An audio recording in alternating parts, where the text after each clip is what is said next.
Hi, everyone. Thank you very much for joining in. I am Shanali Po, and I co-organize this webinar with Alison McDonald for the U.S. CLIVA Phenomena Observation and Synthesis panel. And so for this webinar series, we do our best to feature experts with a focus on early career researchers who are working towards the research topic of interest to the U.S. CLIVA POS panel. And as such, today we have Michael Jacox, who is currently a research oceanographer at two NOAA labs, the Southwest Fisheries Science Center in Monterey, California, as well as the NOAA Earth System Research Laboratory in Boulder, Colorado. Just as a brief intro, I would like to tell you that Mike obtained his PhD in ocean sciences from the University of California, Santa Cruz in 2012. And after that, he was a postdoctoral researcher also at UC Santa Cruz for a couple of years. And in 2014, he became an assistant project scientist at UC Santa Cruz and at NOAA Southwest Fisheries Science Center.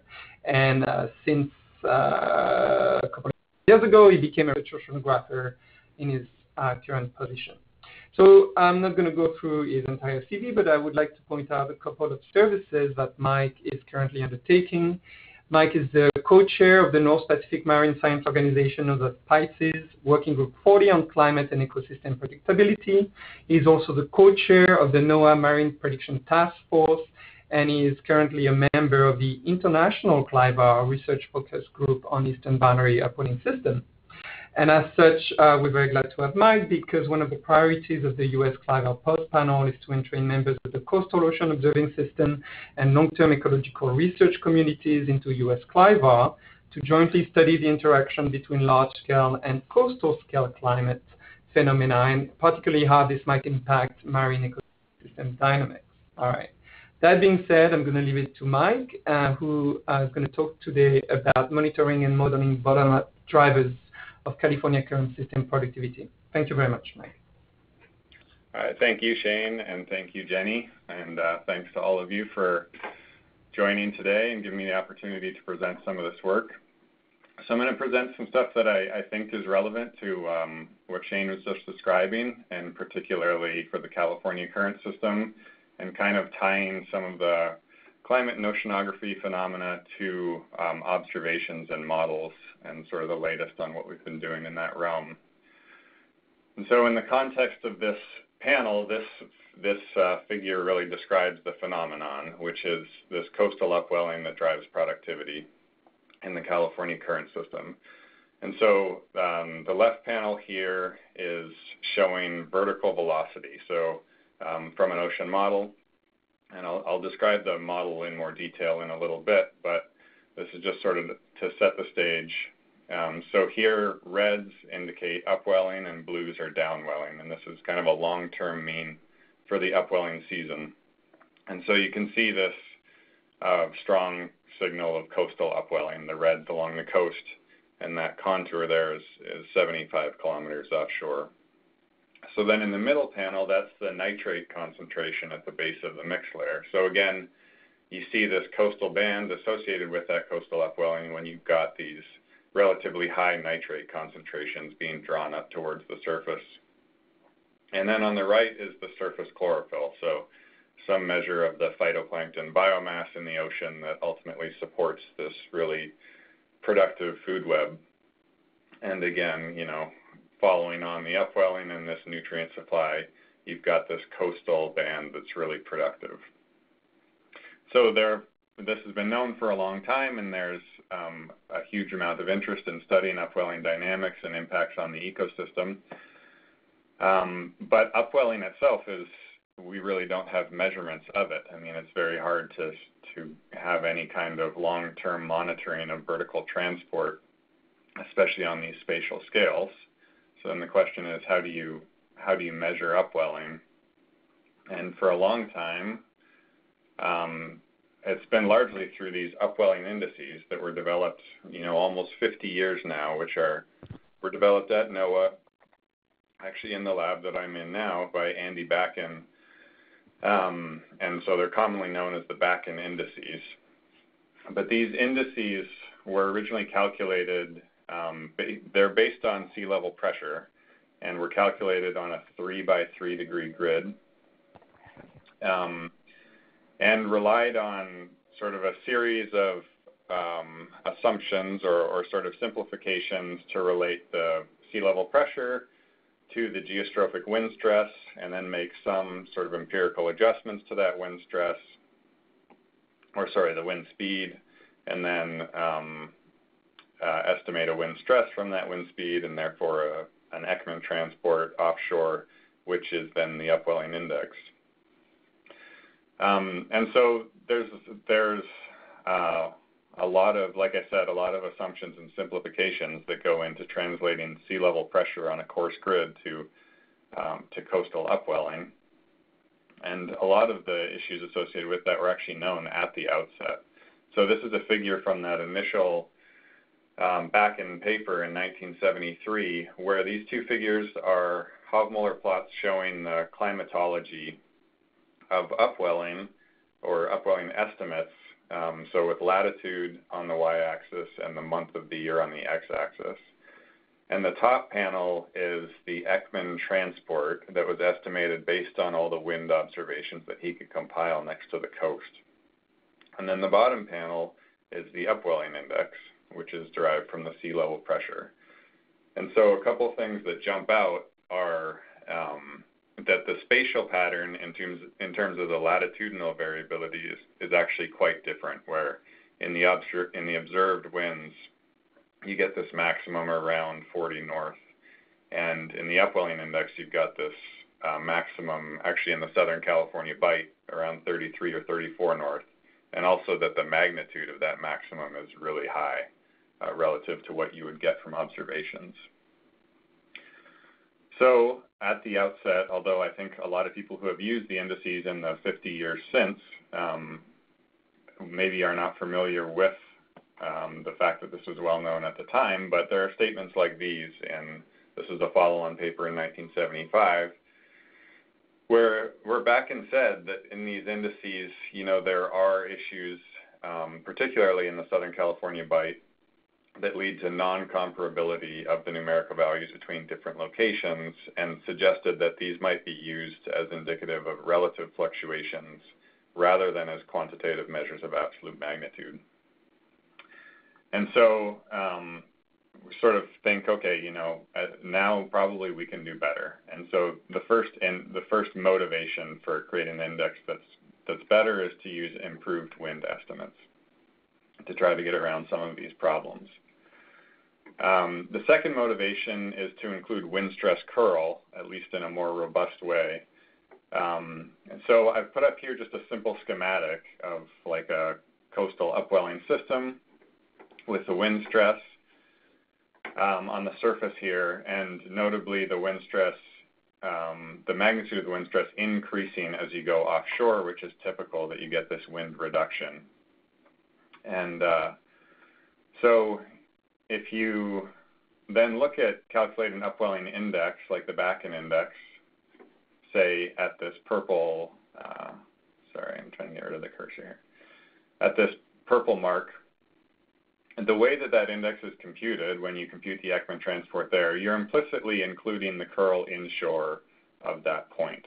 But what you're not including is any curl that might be offshore of that point, and you're also not including any curl that's associated with a longshore variability. And it's been argued that curl-driven upwelling is a pretty substantial contributor to upwelling along in eastern boundary currents, so we want to include that.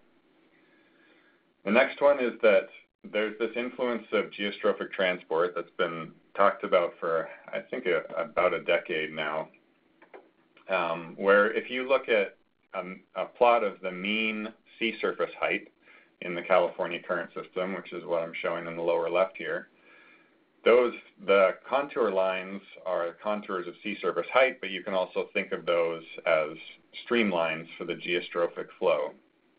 And you have this gradient in sea surface height with higher sea surface height in the south and lower in the north, and associated with that you have this net onshore geostrophic transport.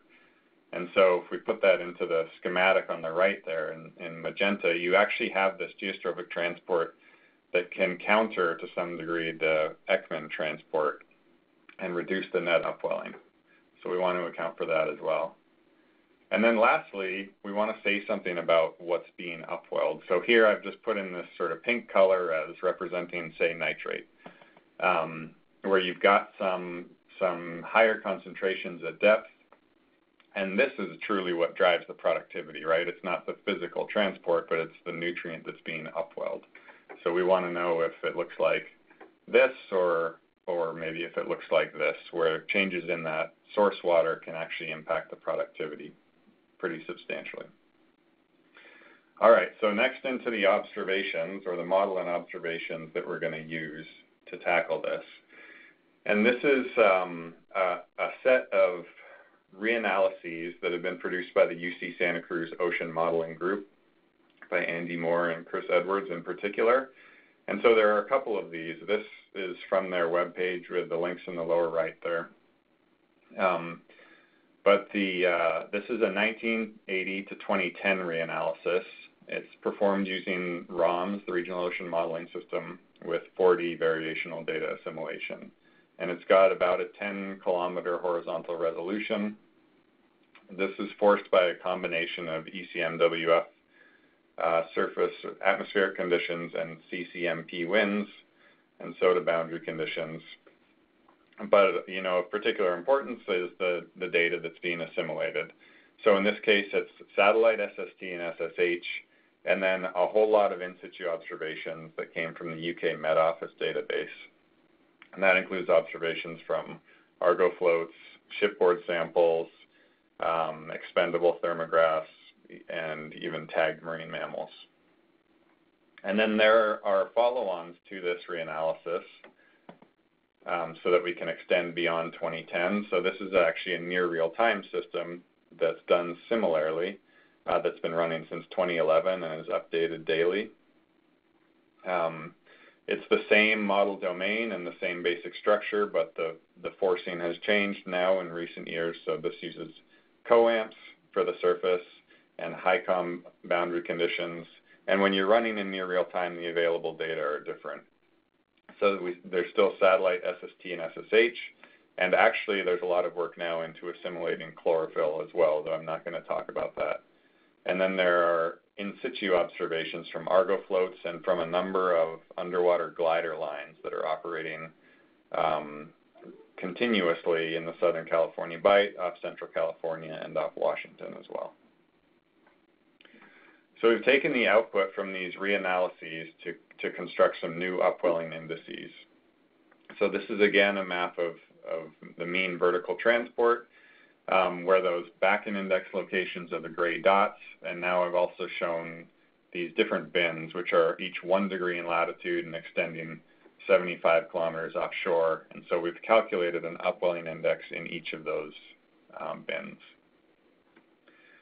And we can look at the contributors to upwelling, which by latitude. So in the right panel, this is the mean by latitude. And I'm showing sort of the different pieces that make up the transport that I alluded to earlier. So the blue line is the Ekman transport. So this is just the wind-driven component. And the red line is this geostrophic transport. So where it's negative value, that's onshore transport that's actually counteracting the wind-driven transport. And so the dashed black line then is the sum of those two components. And the solid black line is if you actually look at the vertical velocity itself. So the agreement between those shows you that those two components are both contributing substantially to the transport, and that together they mostly explain it. So then going ahead, now this new index is the black line, and here I'm just comparing it to those back-end indices in the mean. And so north of about 40, the agreement is actually okay. When you get off California, this is where they start to diverge a lot. And there are actually several versions of the back-end index, which I didn't mention, but that's what I'm showing here in the two blue lines. So especially in Southern California, there are large biases. And it's actually not just the mean, it's not just a bias, this actually is true for the variability as well. So if now we look at the same thing, but looking at the correlation coefficient with the new indices, you know, from 39 north, they agree quite well. but when you get down into the Southern California Bight, the correlation coefficients are very low. And then lastly, this is now I'm showing that subsurface nitrate again. And what we've done here is we're actually just using a physical model, but based on thousands of in situ observations of nitrate and physical properties, we've got an empirical relationship where you can recover about 95% of the variance in nitrate from a simple relationship with temperature and latitude, or temperature and salinity. So we've got a nitrate estimate from the physical model here, and we can look at the nitrate, in this case, variability at different latitudes. So there is a lot of low frequency variability that can drive change in the nitrate flux independent of the strength of the upwelling itself. Okay, so these indices are now available, and they're hosted online at a couple of places, which these two links I have here have basically mirrors of the same content. And you can go here to get the indices, and they're described there as well. And I wanted to just point out here, there are a couple of links that are small to see there, but we've developed this sort of interactive interface where for either well, I should back up a second. So to make it clear, there are two indices. One is the physical transport, so this is kind of a direct analog to the Bakken index. And this is called the Coastal Upwelling Transport Index. And then the other one is a nitrate flux. And so this is called and I can't take credit or blame for actually this acronym, but the Biologically Effective Upwelling Transport Index. So these are called CUTI and BEAUTY for short. But there are these interactive pages where you can go in and look at these indices, change the frequency that you want to look at them, and the location and the time period. Okay, so then I just want to say briefly what this expands in terms of what we can look at in upwelling dynamics. I think the applications are very broad, but I'm going to show one example where now we've got indices of both the upwelling strength and the nitrate. And so I'm going to look at that relative to the satellite-derived chlorophyll. And so you can plot chlorophyll here in color as a function of this. In this case, it's actually wind stress, but think of, for our purposes, you can think of wind stress as upwelling on the x-axis, and then that subsurface nitrate on the y-axis. So there's a lot of scatter in this plot, but if you actually fit a surface through it, this is what it looks like. And qualitatively, this is quite an interesting relationship where you actually have the highest chlorophyll concentrations at a moderate wind stress. So the idea is that when upwelling is too weak, you get nutrient limitation that reduces the potential production. But when upwelling is too strong, you can get things like offshore advection that washes off nutrients and or phytoplankton quickly. You can get subduction of either phytoplankton or nutrients, and you could potentially get a mixed layer that's deeper and light limitation. And this has kind of been known for a while, that there's this bell-shaped relationship between wind stress and productivity. There's this optimal middle ground.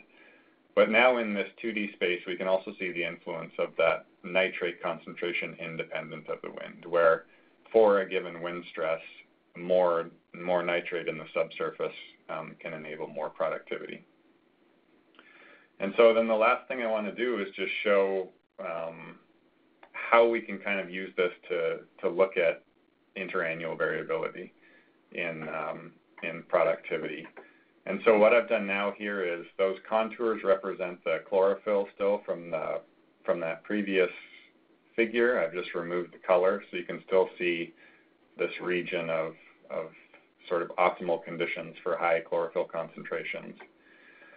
And now the colors represent the climatological progression through this space throughout the course of a year. So January's in blue here, and you start the year with very weak wind stress, but reasonably high subsurface nitrate and a deep mixed layer.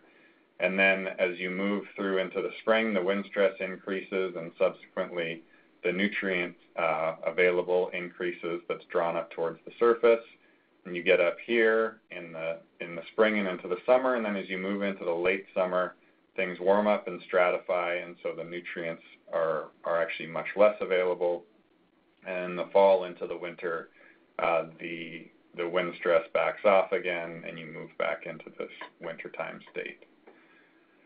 And so I'm not going to go into sort of walk through real details of individual years and how they differ from this, but in this paper we do. And I'll just say that in summary, so in 1998, when we had these El Nino conditions, this is where we landed in this parameter space where if you just looked at the wind stress, you know, it's actually okay, but the subsurface nitrate was really, really low, and that limited productivity.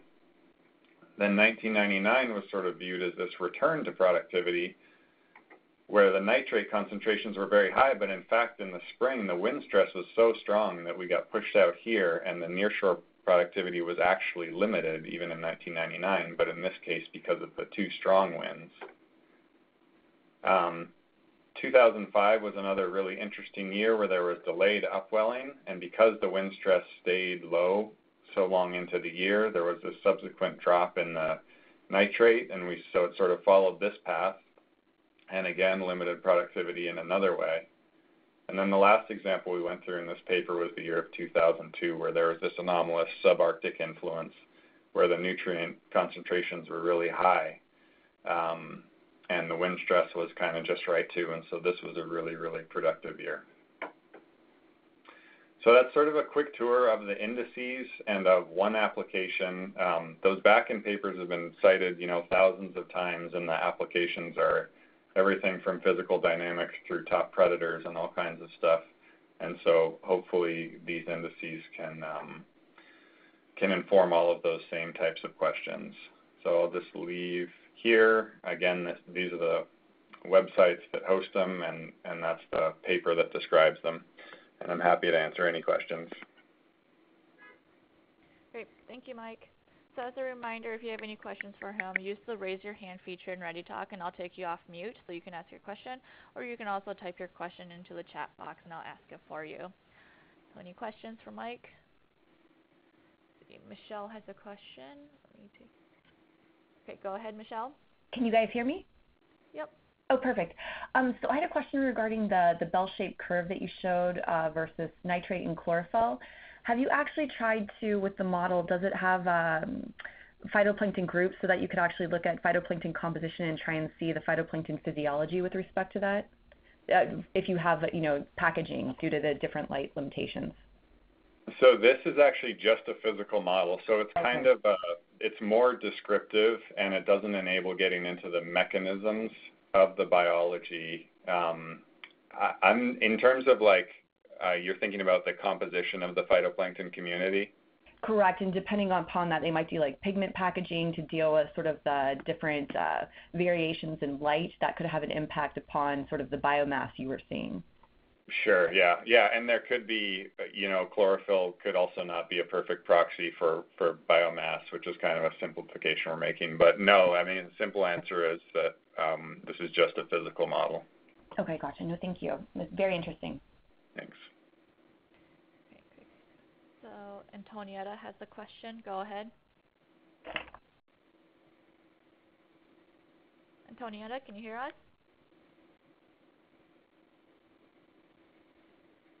All right, we'll go on. I believe Shane has a question for you as well. Okay, go ahead, Shane. Well, thank you very much, Mike, for this very interesting talk. Just maybe a basic question. You said that these indices, the previous ones or the new ones that you improved, have been cited many times. Do you have any concrete example of application of these indices beyond scientists? Yeah, so I mean, one example I can say is that we report out on the ecosystem state to the fisheries councils that manage fisheries off the west coast here, and this is one of the key indicators they look at for the ecosystem state. So that's, I don't know, that's the one that jumps to mind is for us as fisheries councils definitely look at it. Great. Okay. Yeah. Thanks. Any other questions for Mike? Let me try unmuting you again, Antonietta. Go ahead. Do you maybe have you on, did you silence yourself maybe on your line? Let's see. No, Antonietta has a question. If you can you type it to me and I can read it out loud for you because we can't hear you. All right. Here it is. So she asks, is the onshore geostrophic transport related to local wind or to remote forcing? Yeah, so it's both. So when I first read about this, was a paper by Marcheziello and Estrada in 2010, and their argument was that this was really a large-scale phenomenon related to latitudinal density gradients, and you also actually see a large influence, you can imagine, like from ENSO events where the sea surface height is really altered along shore. But on the scales of like weekly time scales, there is definitely just a local balancing of that alongshore pressure gradient with the wind stress. So you actually get, it kind of makes sense that in the alongshore balance you have, when you have wind stress blowing to the south, that can be partially balanced by a pressure gradient pointing to the north. And so an interesting consequence of that is that the geostrophic transport is not always onshore. It tends to actually be just in opposition to the wind. So in cases where you have downwelling, you actually tend to get an offshore geostrophic transport. So you can actually do sort of a linear fit, and the geostrophic transport will tend on average to reduce the Ekman transport by, say, maybe 20% or something, sort of independent of the sign. Okay, great. I think we have time for one more question. So does anyone else have a final question they'd like to ask Mike before we head off? Allison. All right, go ahead, Allison. Can't hear you, Allison. Maybe if you could type your question in and I can read it out loud for you.